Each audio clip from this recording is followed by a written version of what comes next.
Before we open up for questions from our audience, I'm just going to ask Peter to briefly summarise his key messages that he's picked up from the panel thus far. Peter.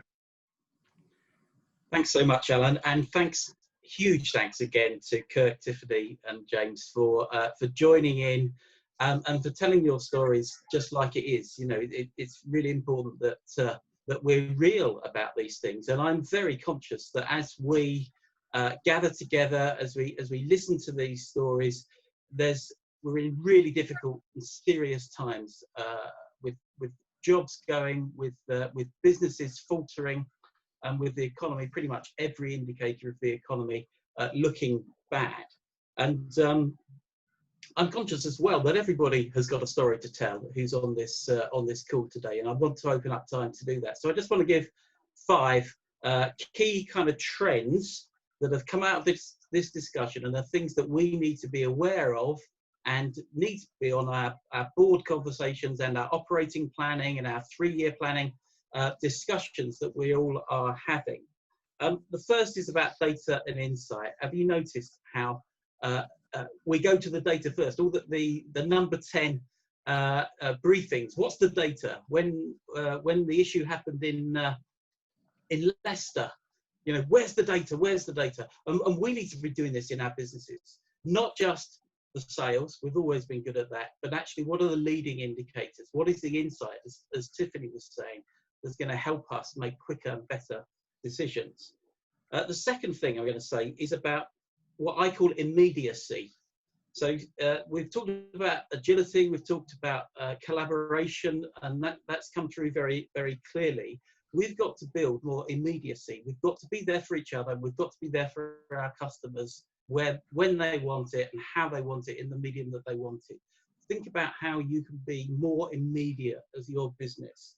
The third thing, we need to be aware that there is going to be massive consolidation within industries coming. So we are B2B focused here, business to business focused, and start thinking about how maybe 3 of your medium-sized customers could become your single biggest customer in the next 6 to 12 months. Think about how you're going to adapt to consolidation in your sector. The fourth thing, I won't go on about it, digital transformation. We were all already on a journey. I love James's story, and it's accelerated. How can we actually keep that foot on the gas, to use a motoring term, to see that through and to make it happen? Because that's really going to help us win. And then the fifth thing, it was kind of mentioned, the market conduct and treating customers fairly agenda is regulated and legislated in financial services, but I'd highly recommend, if you're not legislated for this, have a look. There's some really good principles, some really good outcomes of treating customers fairly, and I predict that type of language is going to appear in more and more sectors. And if you are in financial services and there's already the regulation in place, make sure it's not a tick box exercise. Sometimes it's called conduct risk, and to be honest, I don't like that term, because that tends to be, that's the risk. It's compliance people bother with that. Get it on your agendas. And a couple of 2 final things from me before we hand over. Some observations and some thoughts about how do we actually win. I loved the point about staying true to values and leadership's role in modelling behaviours. If you're not clear about what your values are, if you've compromised your values, then you need to address that, because that leads into the second thing, which is about trust. We've been building relationships. We've heard that, rather than just selling stuff over this period. You've built some trust. How do you have the mechanisms, the corporate competence in place to actually start proactively managing your trustworthiness as a business? Which kind of leads quite nicely, because we're hoping that our next Zoom discussion is going to be on that subject, and my colleague Mark Hollyoak, who's just finished his doctorate in this, is going to be leading that one.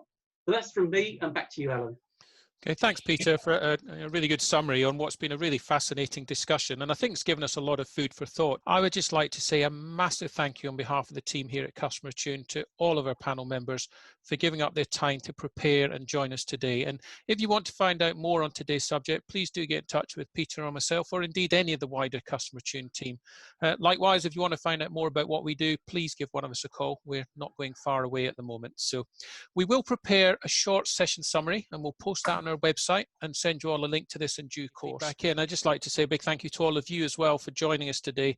You know, it would have been a dull session if we just ended up speaking amongst ourselves. So do enjoy the rest of your day, and we hope that we get the chance to meet you in person at some point in the future.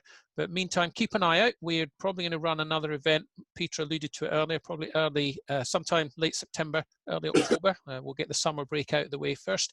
But keep an eye on the website, and we look forward to speaking again sometime soon. So thanks, everybody.